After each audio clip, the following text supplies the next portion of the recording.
खबर उत्तर प्रदेश के मेरठ से है। मेरठ में अनोखी शादी बनी चर्चा का विषय। जहां एक तरफ दहेज को लेकर शादी टूटना और दहेज उत्पीड़न के मामले में लगातार बढ़ते जा रहे हैं, तो वहीं मेरठ में एक शादी दहेज लोभियों के लिए तमाचा साबित हुई है। जी हां, क्योंकि मेरठ की यह अनोखी शादी बिना दहेज के हुई है। दरअसल मेरठ के कोतवाली थाना इलाके के पोदीवाड़ा के रहने वाले शिव कुमार नाज वाल्मीकरण ने अपने बेटे विशु गहलोत की शादी दिल्ली निवासी चंचल से तय की थी, जिसमें शिव कुमार नाज ने अपने समधी ज्ञानचंद से आग्रह किया कि मैं शादी में कोई भी दान दहेज नहीं लूंगा, बल्कि बहू के रूप में बेटी लूंगा। काफी विचार विमर्श के बाद ज्ञानचंद भी मान गए और फिर बिना दहेज के यह शादी हुई। शिव कुमार नाज के 3 बेटे हैं और उन्होंने शुरू से ही सोचा था कि वह अपने तीनों बेटों की शादी बिना दान दहेज के करेंगे, लेकिन बड़े बेटे विक्रांत और आकाश के ससुराल वाले नहीं माने। तो अब सबसे छोटे बेटे विशु के रिश्ते की बात दिल्ली ज्ञानचंद के घर हुई, तो उनसे यह पहले ही तय कर दिया गया कि शादी में हम कोई भी दान दहेज नहीं लेंगे। पहले तो ज्ञानचंद ने भी समाज का हवाला देते हुए कहा कि अगर मैं अपनी बेटी की शादी बिना दान दहेज के करूंगा तो लोग क्या कहेंगे कि मैं अपनी बेटी को कुछ भी नहीं दे पाया। लेकिन फिर शिव कुमार नाज के काफी समझाने के बाद ज्ञानचंद मान गए और उन्होंने दहेज मुक्त शादी का वादा किया, और हुआ भी ऐसा ही। 14 अप्रैल 2025 को विशु की बारात दिल्ली गई और वहां बिना किसी लेन देन के यह शादी हुई। दूल्हे विशु गहलोत का कहना है कि मैं भी बचपन से ही दहेज के खिलाफ हूं और मैं अपने ससुराल पक्ष का सम्मान करता हूं और धन्यवाद करता हूं, क्योंकि उन्होंने हमारी इस इच्छा को स्वीकार किया और बिना दहेज के शादी की। वहीं नई नवेली दुल्हन चंचल का भी यह कहना है कि यह उन लोगों के मुंह पर तमाचा है जो दहेज के लिए लोगों को परेशान करते हैं और फिर अपनी बहू का उत्पीड़न करते हैं।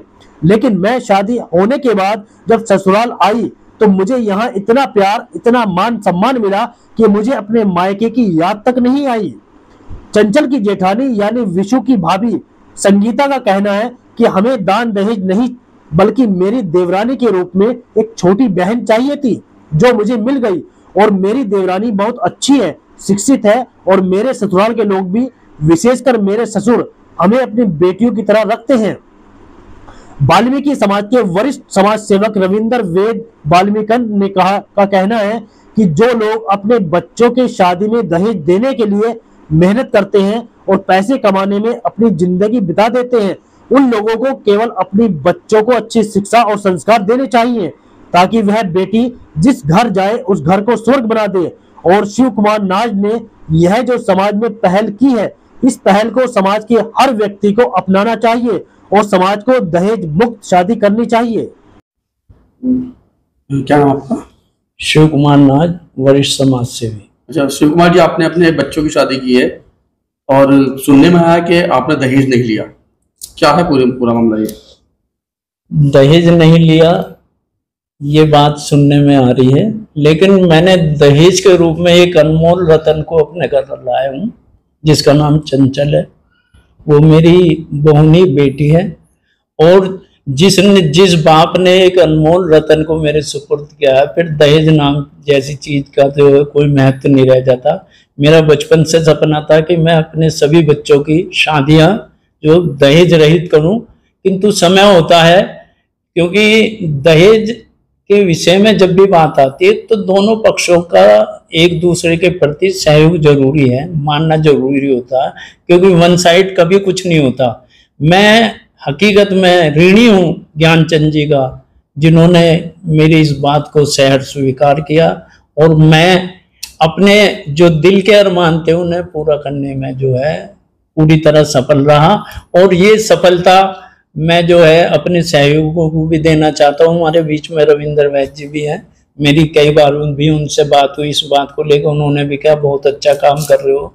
तो मैंने ये प्रयास किया है इस शादी के माध्यम से कि हमारी गरीब समाज जो इस समय बिल्कुल जो निचले पायदान पे खड़ी है, रोजगार के साधन निरंतर विलुप्त हो रहे हैं, आने वाले समय में हर व्यक्ति अपनी जो बच्चों की शादी किस प्रकार कर पाएगा, ये मुझे जो है आसान काम दिखाई नहीं दे रहा। तो मैंने शुरुआत करने की कोशिश की है अगर मेरे इस संदेश को अपनाने की कोशिश करेंगे तो निश्चित तौर से कर्ज मुक्त और जो है शांति से अपने बच्चों की शादी करने में हमारी समाज के लोग जो सक्षम होंगे, और अपनी जो जिस घर में जिस दिन बेटी पैदा होती है उस दिन चिंता का विषय समझते हैं कि अब मेरे ऊपर जो बोझ बन गया, वो निरंतर तनाव मुक्त तरीके से अपना जीवन व्याप्त करेंगे। क्योंकि जब बाप को ये चिंता नहीं होगी कि जब मेरी बेटी जवान होगी तो मुझे जो इसकी शादी के लिए जो वे सब प्रयास करने पड़ेंगे, कर्जा लेना पड़ेगा, दुनिया भर के मुझे जो संसाधन उपलब्ध कराने के लिए मेहनत करनी पड़ेगी, लेकिन जब उसे ये पूरी उसका मन ये तरह शांत होगा कि मेरी बेटी जब बड़ी होगी तो मैं जो है शिव कुमार नाथ की तरह या और अन्य जब तक जितने लोग इस बात पर अपने पथ पर चलकर जो है इस तरह का रास्ता अपनाने दें, तो उनकी तरह मैं भी आराम से अपनी बेटी की शादी करता हूँ। मैं बार बार इस बात पर बल देना चाहता हूँ, मेरी समाज के वे सब लोग जो अपनी बेटियों के ऊपर जो है दहेज में पैसा खर्च करना चाहते हैं, उनसे बार बार मेरा निवेदन है कि अपने जो है दहेज में 1 रुपया भी ना खर्च करके जो आप निश्चित तौर से जो उनकी अपनी बेटियों की एजुकेशन पर वो पैसा खर्च करें, ताकि आने वाले समय के अंदर आप अपनी बेटी का हाथ कामयाब हाथ किसी अपने अच्छे दामाद के हाथ में जो है दे सकें। और मैंने पीछे भी कहा है कि जब बेटी कामयाब होगी, बेटी अच्छे रोजगार पर होगी, तो वो एक बार दहेज नहीं लेकर आएगी, हर बार हर माह वेतन के रूप में आपके घर में दहेज लेकर आएगी। तो अपनी बेटियों को कामयाब करें, उस पैसे का इन्वेस्ट अपने बच्चों के रोजगारों पर, अपनी बेटियों को पढ़ाने पर, अच्छे कामों में खर्च करें। आलोचक आप कितना भी अच्छा काम कर लें वो हमेशा बने रहेंगे, आपकी आलोचना करने वाले कभी पीछे नहीं हटेंगे। अगर जिसने आलोचकों की परवाह कर ली वो कभी कामयाब नहीं हो सकता। ये डिसीजन मैंने जो बहुत ही जो है कठोरता से लिया और ये सोच कर लिया कि समाज क्या कहेगा, जमाना क्या कहेगा, घर वाले क्या कहेंगे, परिवार वाले क्या कहेंगे, इसकी परवाह नहीं करी। अनमोल रतन, मेरी 3 बहुएं अनमोल रतन के, कोई हीरा है, कोई कोनूर है और कोई जो है माणिक है और कोई जो है, मैं मतलब जितने उपनाम इन्हें दूं मेरे लिए इनसे बढ़कर कोई दहेज नहीं है। मैं आपको बताना चाहता हूं कि मैं जो बहुएं नहीं लाया, मैं बेटी लाया हूं, और जिन बापों ने मुझे बेटियां दी हैं वे मेरे लिए अनमोल रतन है। मैं हमेशा इनको अपनी बेटी से ज्यादा प्यार दूंगा, अपनी बेटी से ज्यादा फ्रीडम दूंगा, अपनी बेटियों से ज्यादा इनकी कदर करूंगा। और इस घर का जो माहौल, पवित्रता का माहौल जो हमेशा बना है, ये मेरी बेटियां उसका ख्याल रखकर पूरी तरह अपने जीवन को, आने वाली नस्लों को इसी जो नक्शे कदम पर चलाते हुए इसी पथ पर आगे ले जाएंगी। ऐसा मैं उम्मीद करता हूँ समाज से भी और अपने बच्चों से भी। क्या नाम आपका? चंचल। चंचल जी, आपकी शादी हुई है बिना दहेज के, हाँ जी। क्या कहेंगे इसको आप? बहुत अच्छा लग रहा है। ऐसा लग रहा था स्टार्टिंग में कि बिना दान दहेज की शादी हो रही है, पता नहीं सब कैसा होगा शादी के बाद, बट फील ही नहीं हो रहा 3 दिन से कि मैं ससुराल में हूँ। बहुत प्यार प्रेम मिल रहा है, सब बहुत अच्छे हैं, सब बिल्कुल छोटी बहन की तरह और बेटी की तरह रखते हैं। आई थिंक ये बहुत अच्छा मैसेज है। ज़्यादातर लोगों को यही करना चाहिए। बिना दान दहेज की शादी करने से एक फैमिली बनती है। जब दान दहेज आ जाता है फैमिली में तो वो एक लालच बन जाता है जो रिश्तों को ख़राब करता है। और जैसे कि अभी आप जानते ही हैं, रिसेंट में काफ़ी सारे केसेस हो रहे हैं, तो ये चीज़ें रुकती हैं।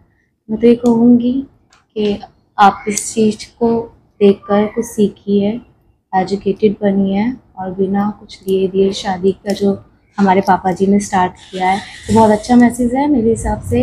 ये इससे सबको सीखना चाहिए कुछ ना कुछ। तो पहल किसने की थी इसकी? हमारे पापा जी ने, ससुर जी है, इन्होंने मेरे पापा से कहा था कि हमें लड़की बिना कुछ लिए दिए चाहिए। तो मेरे पापा जी ने काफ़ी विचार किया, बीच में थोड़ा लगा कि मेरी बेटी है कुछ देना चाहिए, बट पापा जी ने इतने अच्छे से समझाया, उन्हें विश्वास दिलाया कि चिंता नहीं कीजिए, बेटी लेके जा रहा हूँ, अच्छे से रखूँगा, खुश रहेगी। और टच वुड, मैं सच में यहाँ बहुत खुश हूँ। 3 दिन हो गए, मुझे लग नहीं रहा कि मेरा घर छूटा है। क्या नाम आपका? मेरा नाम रविंद्र वैद्य। रविंद्र जी, एक शादी हुई है समाज में बिना दहेज के, क्या कहेंगे? मैं समझ रहा हूँ श्री कुमार नाथ जी के यहाँ शादी हुई थी, आप उसी का जिक्र कर रहे हैं। ये जो शादी हुई है रियल में इस समाज को एक मैसेज है, और जो लोग गरीब हैं और बहुत ज़्यादा गरीब हैं, बच्चों को पढ़ा देते हैं, लड़की हो या लड़का, वो हमेशा अच्छे घरों में जाने से वंचित रह जाते हैं। अगर इस बिना दहेज की शादी होती रही तो उन लोगों को मौका मिलेगा और उस घर में खुशहाली होगी। मैं समझ रहा हूँ दहेज जो है, एजुकेशन एक दहेज है, क्योंकि जो पेरेंट्स हैं वो इतनी मेहनत करते हैं बच्चे के लिए, एक अपना खून एक एक मतलब कमाई का एक एक कतरा बच्चों पे लगाते हैं, और उसके बाद जब शादी का समय आता है तो दहेज, चूंकि पैसा उनके पास होता नहीं है, जो बच्चों को एजुकेशन देते हैं उनके पास पैसा कहाँ से होगा। लेकिन जब इस तरह की पहल होगी तो उन बच्चों पे भी निगाहें जाएंगी और बच्चों को, एजुकेटेड बच्चों को लोग लेकर आएंगे। और मैं समझ रहा हूँ श्री कुमार नाथ जी की पहल इस समाज को दिशा देने के लिए बहुत अच्छी पहल है। मैं उनका बहुत बहुत धन्यवाद करता हूँ। क्या नाम आपका? विशु गहलोत। विशु जी, शादी हुई है आपकी, बहुत सारे सपने भी आपके रहे होंगे, बिना दहेज की शादी हुई, क्या कहेंगे इसको लेकर आप? नहीं, सब कुछ बहुत अच्छे से हुआ है। बिना दहेज की शादी हुई है, ये एक बहुत अच्छा मैसेज गया है, क्योंकि लोगों का आजकल ये हो रहा है कि दिखावे में ज़्यादा पैसा खर्च हो रहा है। ये पैसा बच्चों के अगर रोजगार में या बच्चों की शिक्षा में खर्च हो तो वो ज़्यादा अच्छा है। अब लड़के को एक दिन का दूल्हा बना दो, एक दिन का राजा बना दो, और फिर अगले दिन वो फिर बेचारा मजदूरी करे, जैसे जैसे संघर्ष करे, वो चीज़ ठीक नहीं है। अगर हम ये पैसा बच्चे, लड़का या लड़की दोनों के ही मतलब उनके फ्यूचर पे, उनके रोजगार पे, उनकी शिक्षा पे खर्च करेंगे तो शायद वो एक दिन का राजा, एक दिन का दूल्हा, जीवन भर का राजा बन सके। बस यही मैसेज देना चाहेंगे हम लोग। धन्यवाद। क्या नाम आपका? मेरा संगीता नाम है। संगीता जी, एक देवरानी आई है आपके घर में, बिना दहेज की शादी हुई है, क्या कहेंगे? देवरानी क्या, मैं तो छोटी बहन लेके आई हूँ। दहेज तो हमें कभी चाहिए ही नहीं था, बस ऐसा फैमिली मेंबर चाहिए जो मेरे साथ छोटी बहन की तरह रहे।